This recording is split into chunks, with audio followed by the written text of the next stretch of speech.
आहेस का ग घरात? जोगवा वाढ ग माय, जोगवा वाढ. या या या थांबा. उर्मिला, हळदी कुंकू आण ग. हो आणते.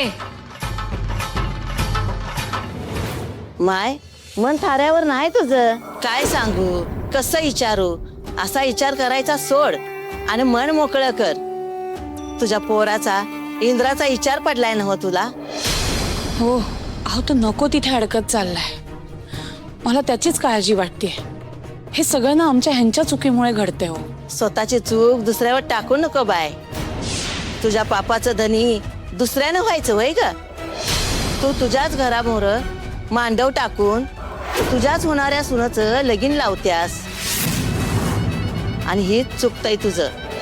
काय राणी? ती राणी माझी सून होणार आहे? होय, तुझ्या घराचा उंबरा ओलांडून येणारीला दुसऱ्याच्या घराचं दार दाखवू नगस. तुझ्या इंद्रा आणि त्या पोरीची लगीन गाठ वर्ण देवानं बांधून धाडलं या. बास, खूप बोललात. त्या कर्मदरिद्री पोरीची सावली सुद्धा मी माझ्या इंद्रावर पडू देणार नाही. त्यांचं लग्न या जन्मात तरी शक्य नाही.